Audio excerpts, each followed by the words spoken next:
Halo teman-teman pra remaja GKPO Halim Perdana Kusuma. Selamat pagi, selamat hari Minggu.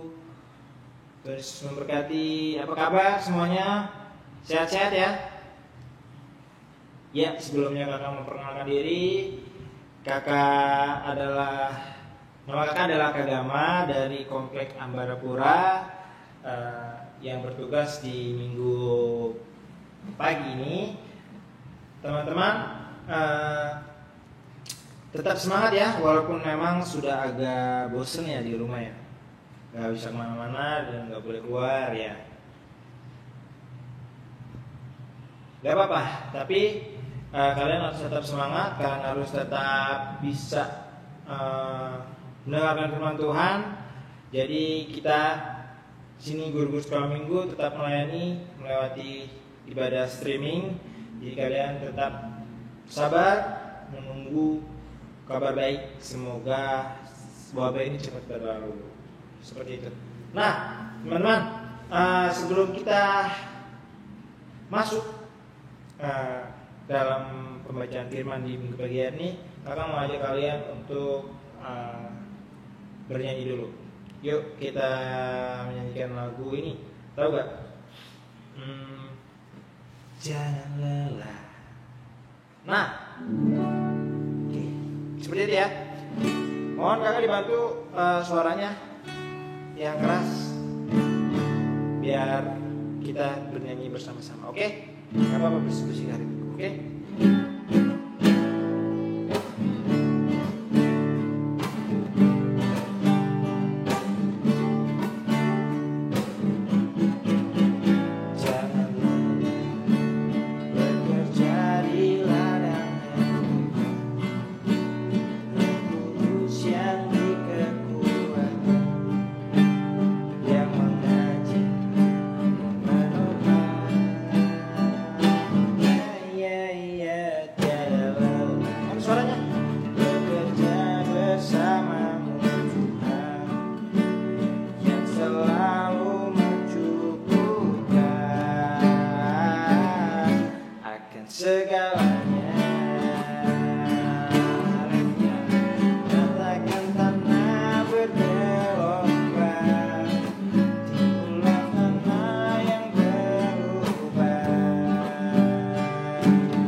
Teman-teman, sebelum kita membaca firman, membaca Alkitab kita di minggu pagi hari ini, kita siapkan hati kita, kita angkat hati kita untuk membaca firman Tuhan. Kita angkat lagu pujian, Ku Mau Cinta Yesus.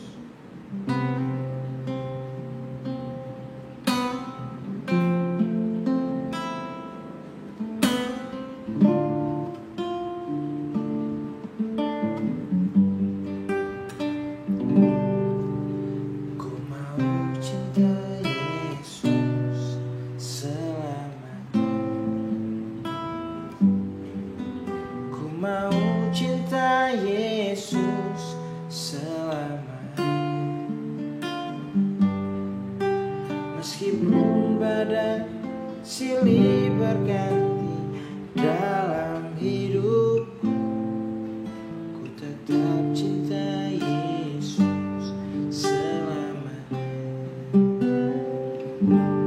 Ya Aba, Bapa, ini aku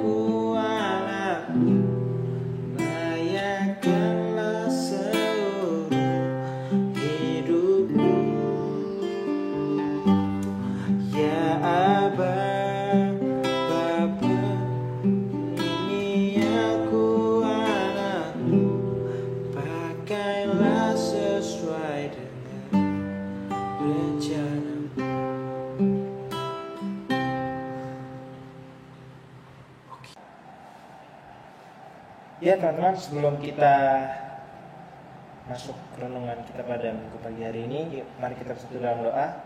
Lipat tangan, kita berdoa.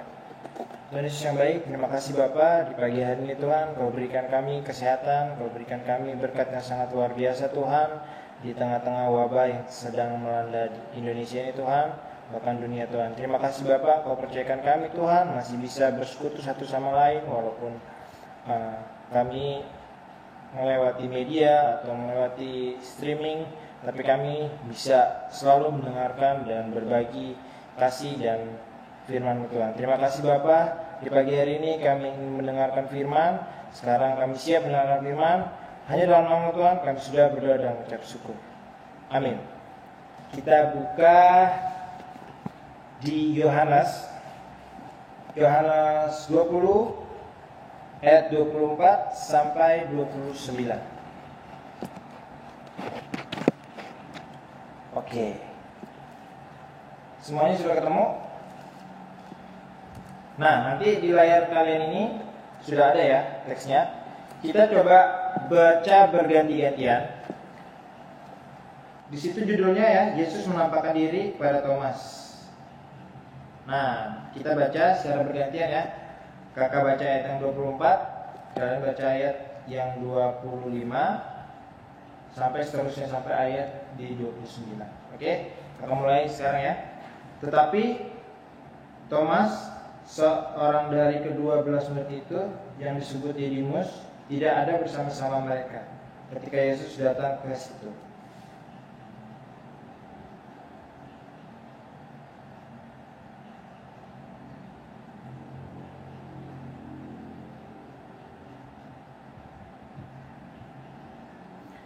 Delapan hari kemudian murid-murid Yesus berada kembali dalam rumah itu dan Thomas bersama-sama dengan mereka. Sementara pintu-pintu terkunci, Yesus datang dan ia berdiri di tengah-tengah mereka dan berkata, "Damai sejahtera bagi kamu."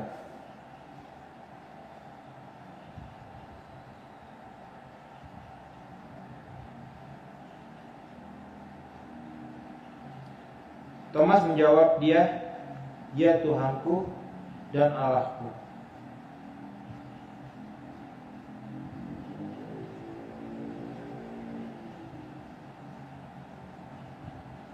Amin. Ya teman-teman, sudah kita baca ya tadi di ayat Yohanes 20 ayat 20 ayat 24 sampai 29. Di situ berjudul Yesus menampakkan diri kepada Thomas. Yang pasti kalian tahu Thomas itu adalah salah satu murid Tuhan Yesus dari 12 murid Tuhan Yesus ya. Nah, sebelum kakak mau melanjutkan firman, kakak ada cuplikan sedikit tentang ilustrasi dari dari Thomas tadi ya. Coba kalian bisa lihat cuplikan ini.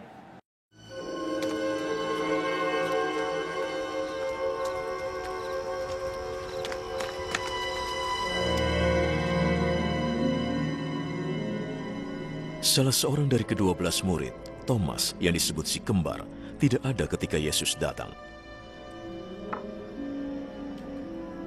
Maka murid-murid lain memberitahukannya, "Kami telah melihat Tuhan." Jika aku belum melihat bekas luka karena paku pada tangannya, dan meletakkan jari pada luka itu, juga meletakkan tangan pada lambungnya, aku tidak percaya.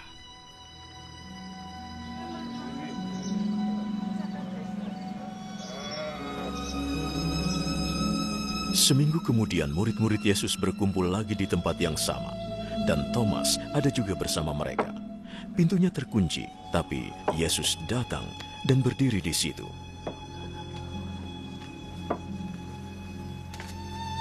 Damai menyertai kalian. Letakkan jarimu di sini dan lihatlah tanganku.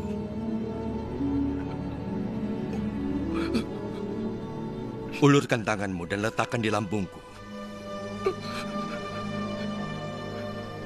Jangan ragu-ragu, percayalah. Tuhanku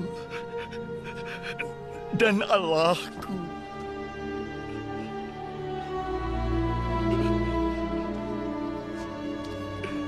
Engkau percaya karena melihat aku. Berbahagialah orang yang percaya walau tidak melihatku.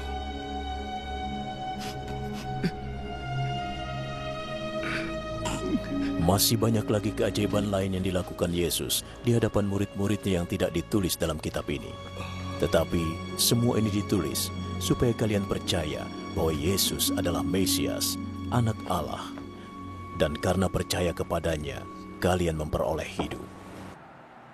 Nah, kalian sudah lihat tadi ya di video yang tadi ilustrasi tentang Thomas dan Tuhan Yesus pastinya, dan kalian lihat dia mencucukkan jarinya ke jari Tuhan Yesus yang berlubang dan lambungnya, ya. Di situ kalian lihat bahwa Thomas langsung percaya bahwa Tuhan Yesus itu memang bangkit. Nah, dalam hal ini di sini kita lihat Thomas itu sebenarnya dia sangat meragukan. Karena pemahaman Thomas kalau kita lihat di sini dia masih menggunakan pemahaman orang Israel, di mana tubuh jasmani itu tidak mungkin bisa bangkit seperti itu. Nah, padahal murid-murid yang lain itu sudah memberitahukan Thomas kalau mereka bertemu dengan Tuhan, mereka bertemu dengan gurunya, mereka bertemu dengan Tuhan Yesus. Tapi Thomas sekali-kali pun sangat meragukan omongan murid-murid atau teman-teman yang lain itu. Sehingga Thomas berkata kan tadi kepada teman-temannya, dia tidak akan percaya kalau dia tidak mencucukkan jarinya atau melihatnya atau meraba luka yang ada di lambungnya. Nah, itulah salah satu yang membuat keraguan Tuhan. Nah, tapi biarpun Thomas belum percaya pada kuasa Tuhan Yesus, tapi Tuhan Yesus sangat mengasihi dia. Nah, maka dari itu kita lihat lagi kalau dalam perikop ini, di sini Tuhan Yesus memberikan kesempatan kepada Thomas, yang dimana kalian bisa lihat di ayat yang 26 ya. Di situ kalian lihat 8 hari kemudian murid Yesus berada kembali dalam rumah itu, dan Thomas bersama-sama dengan mereka. Sementara pintu-pintu terkunci, Yesus datang dan dia berdiri di tengah-tengah mereka dan berkata, damai sejahtera. Wow, berarti setelah 8 hari dari Tuhan Yesus datang ke murid-murid yang lain tanpa ada Thomas, sekarang waktu pas ada Thomas, Tuhan Yesus datang kembali dan memberikan dirinya untuk di Thomas bisa melihat bahwa Tuhan Yesus itu benar bangkit dan Tuhan Yesus itu benar mengalahkan maut. Ya, seperti itu. Nah, jadi begitu besar kasih Tuhan Yesus kepada Thomas, jadi dia diberikan kesempatan untuk melihat Tuhan Yesus. Nah, kalian bisa lihat di situ apa yang dikatakan Thomas setelah dia mencucukkan jari atau melihat Tuhan dan meraba luka yang ada dalam tubuh Tuhan Yesus itu. Dia berkata di Yohanes 20 ayat 28, ya Tuhanku, ya Allahku. Thomas di situ terdiam dan saat itu dia percaya. Nah, dan disitulah Thomas mengalami pembaharuan diri dan iman yang tulus kepada Tuhan. Nah, kalian bisa lihat di sini ya. Kakak mau mengajak kita untuk sedikit merenungkan tentang apa maksud Tuhan dalam perikop ini. Nah, jadi menurut kakak, Tuhan Yesus di sini mau memberikan penjelasan bahwa tingkat kepercayaan itu ada 2. Ya, benar, ada 2. Karena di sini kalau kakak lihat ya, di ayat yang 29 itu kata Yesus kepadanya, karena engkau telah melihat aku, maka engkau percaya. Itu kakak kutip lagi dalam, jadi satu level pertama kepercayaan. Karena kenapa? Berarti harus melihat dulu baru percaya. Itu level yang pertama. Jadi maksudnya di sini adalah menggunakan syarat. Kalau misalkan orang mau percaya, berarti harus membutuhkan syarat atau pembuktian dulu baru bisa. Oh iya, saya percaya. Oh iya, saya percaya. Nah, yang kedua di sini kita lihat lagi di ayat yang di berikutnya lanjutan. Berbahagialah mereka yang tidak melihat namun percaya. Nah, ini yang Tuhan jelaskan lagi kepada kita. Ini adalah level kedua dari percaya. Ya. Nah, di situ dalam teks ini kita bisa paham maksud Tuhan Yesus kepada kita semua, anak-anak Tuhan yang dikasihinya. Kita di sini percaya bahwa percaya bukan hasil dari pembuktian, melainkan percaya timbul walau belum ada pembuktian. Iman yang dikehendaki oleh Tuhan adalah iman yang teguh tanpa syarat. Tidak seperti Thomas yang harus menggunakan syarat. Iya kan? Waktu murid-murid bilang, hey, kita melihat Tuhan, kita melihat Guru, kita melihat Yesus bangkit. Tapi Thomas tidak percaya. Thomas butuh pembuktian. Akhirnya Tuhan buktikan. Nah, makanya dari situ iman yang dikehendaki oleh Tuhan adalah iman yang teguh tanpa syarat, bahkan tanpa pembuktian. Nah, di sini kita lihat di Ibrani 11 ayat 1. Di sini ada ayatnya.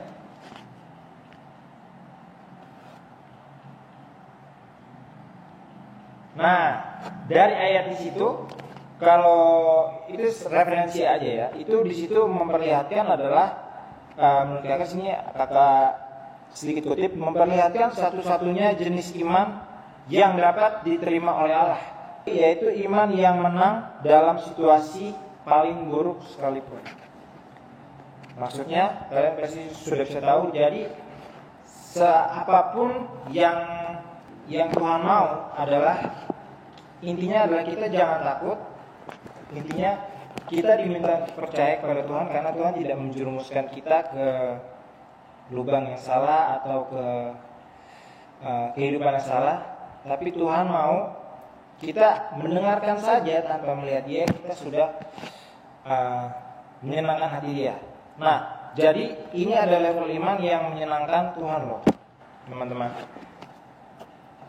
Jadi kalau misalkan kalian atau kita semua nih sebagai anak-anak Tuhan, sebagai pemuda-pemuda Kristen yang sangat dikasihinya, kita ini kan tidak melihat Dia, tapi kita percaya.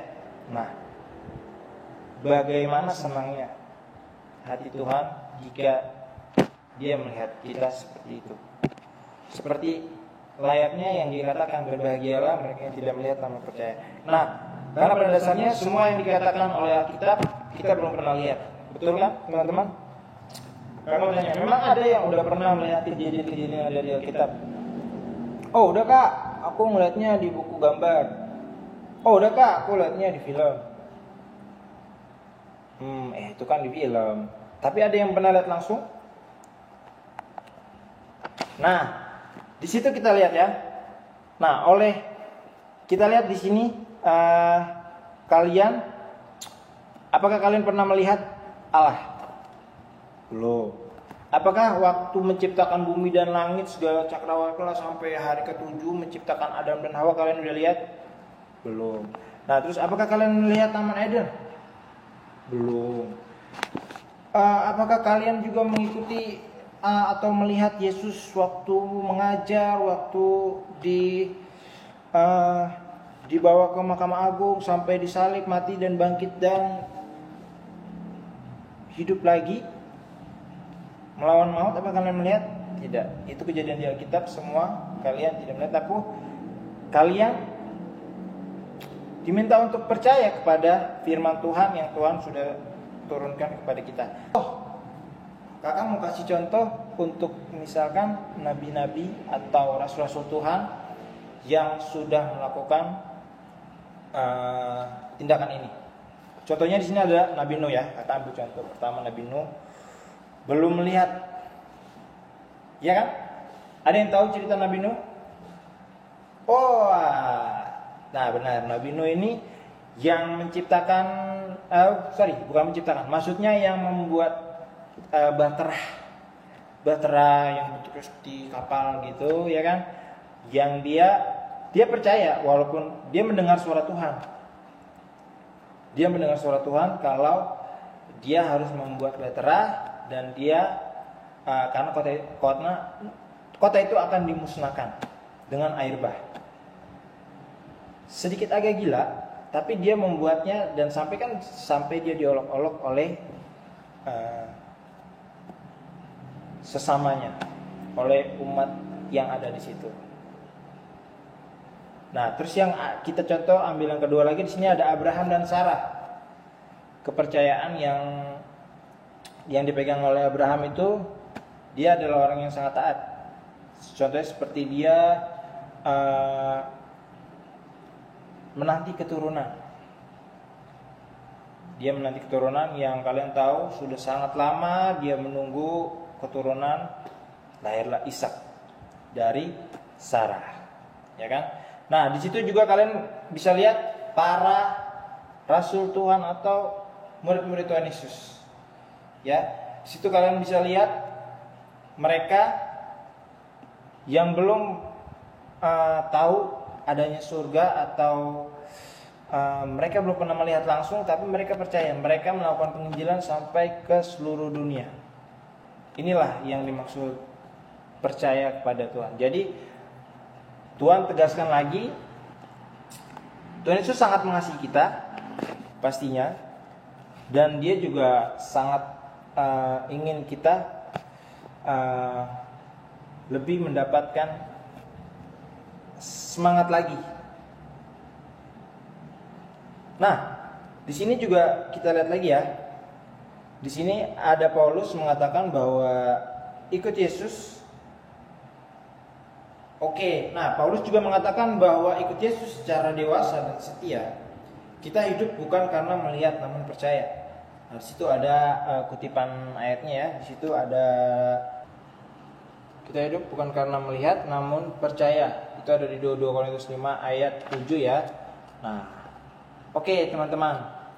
Jadi kesimpulannya atau makna yang bisa kita ambil dari perenungan kita di Yohanes 20 ayat 24 sampai 29 ini adalah, yang pertama, kisah Yesus dan Thomas yang meragukan Tuhan Yesus bangkit. Ini adalah memberi pelajaran bagi kita semua, anak-anak dan teman-teman remaja semua, untuk percaya tidak harus disertai pembuktian, atau percaya tidak harus disertai syarat. Tapi beriman itu tidak melulu sendiri juga. Jadi beriman kita bisa melihat dari pengalaman orang lain. Misalkan contohnya kalian mendengarkan kesaksian mama papa kalian mendapatkan mukjizat atau pergumulan bersama Tuhan atau perjalanan bersama Tuhan yang nyata. Nah, terus kalian juga bisa lihat mungkin kalian mendengarkan khotbah pendeta di atas mimbar, atau kalian melihat di YouTube kejadian-kejadian yang memang sudah mendapatkan mukjizat yang nyata gitu, seperti itu. Nah, kalian juga bisa lihat lagi, misalkan kakak sekolah minggu sharing kisah-kisah yang sangat membangun firman, yang membangun diri juga. Nah, seperti itu. Nah, terus yang kedua, Tuhan juga peduli dan memahami keraguan teman-teman remaja. Kita anak-anaknya dengan pastinya kita akan diteguhkan kembali. Jadi kalau misalkan ada kalian mungkin yang masih ragu, bener gak sih Tuhan itu ada? Aduh, bener gak sih? Aduh. Coba kalian renungkan diri kalian lagi, kalian berdoa lagi, kalian bisa merasakan kasih Tuhan itu begitu besar. Kalian keluar kamar, kalian bisa melihat orang tua kalian masih ada, kalian bisa melihat adik kakak, kalian bisa lihat kalian mempunyai diri yang sehat, talenta, dan apapun yang sudah Tuhan berikan itu adalah salah satu berkat yang sangat luar biasa, sehingga kalian tidak perlu lagi harus bertanya-tanya apakah kuasa Tuhan ada. Ada. Justru kalian harus meneguhkan diri kalian untuk menjadi pemimpin yang lebih baik lagi, untuk bisa menjadi berkat seperti itu. Nah, yang ketiga, karena percaya walaupun tidak melihat merupakan pintu masuk menjadi orang Kristen. Ya, karena orang Kristen yang tadi dibilang, kita hidup bukan karena melihat namun percaya. Itulah salah satu kutipan yang dikutip Paulus ya di 2 Korintus 5 ayat 7. Sebagai orang Kristen kita harus penuh kasih, kita harus penuh yakin terhadap Tuhan Yesus Kristus, Sang Juru Selamat kita. Terima kasih untuk adik-adik. Kakak tutup renungan kita di pagi hari ini. Terima kasih banyak kalian sudah stay. Sekarang kita tutup Alkitabnya. Yuk kita mau berdoa. Siapa yang pimpin? Oke, kakak ya. Yuk mari kita bersatu dalam doa. Tuhan Yesus yang baik, terima kasih Bapa, puji dan syukur Tuhan di pagi hari ini Tuhan. Kami sudah bersama-sama mendengarkan firman-Mu di Yohanes 20 ayat 24 sampai 29 Tuhan Yesus. Terima kasih Bapa, terima kasih Tuhan Yesus. Kiranya firman yang telah kami dengar ini Tuhan bisa menjadikan hati kami teguh, bisa menjadikan semangat kami Tuhan untuk bisa memberikan yang terbaik Tuhan. Kami yakin dan percaya Tuhan, anak-anak-Mu di sini Tuhan, yang rindu akan berkumpul Tuhan, akan segera berkumpul Tuhan. Kami juga berdoa Tuhan untuk Indonesia, untuk negeri kami yang sedang dilanda wabah COVID-19 ini Tuhan, agar cepat berlalu dan kami bisa berkumpul kembali bersama teman-teman, bersama keluarga, bersama anak-anak yang lain Tuhan, anak-anak gereja, melayani, menyanyi Tuhan, dan bersekutu Tuhan. Terima kasih Bapak, terima kasih Tuhan Yesus. Di hari Minggu ini Tuhan, kami telah selesai dan kami akan melakukan aktivitas lagi dengan penuh sukacita dan penuh semangat Tuhan. Terima kasih Bapak, hanya dalam nama Tuhan kami sudah berdoa dan mengucap syukur. Amin. Oke, baik teman-teman, teman-teman remaja, kita akan mendengarkan firman kita tadi pada pagi hari ini. Kita akan tutup dengan nyanyian lagu Selidiki Aku. Yuk, bantu kakak menyanyi ya.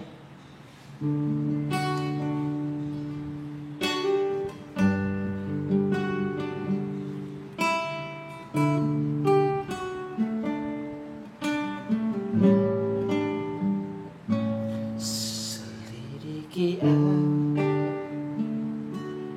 lihat hatiku, apakah ku sungguh mengasihimu, Yesus, Kau yang Maha Tahu dan menilai hidupku, tak ada yang tersembunyi bagimu. Ku lihat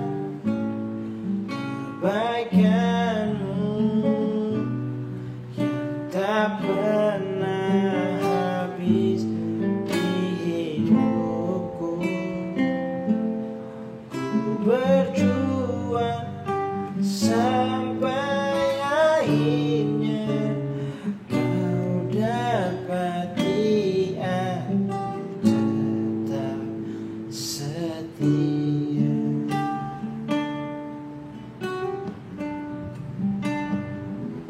Kita ulang bait sekali lagi. Selidiki aku, lihat hatiku, apakah ku sungguh mengasihimu, Yesus, Kau yang Maha Tahu dan menilai hidupku, tak ada yang sesembunyi bagimu. Ku lihat kebaikan-Mu yang tak pernah habis di hidupku. Ku berjuang sampai akhirnya Kau dapati aku tetap setia. Kau dapati aku tetap setia.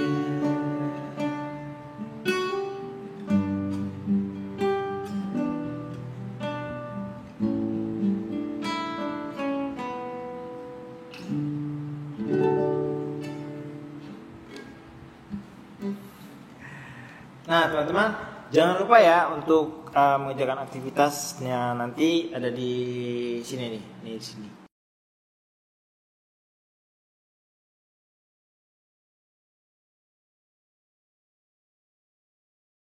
Nah nanti kalian bisa lihat tugasnya, kalian bisa kumpulkan nanti langsung ke kakak-kakak sekolah minggu komplek masing-masing ya.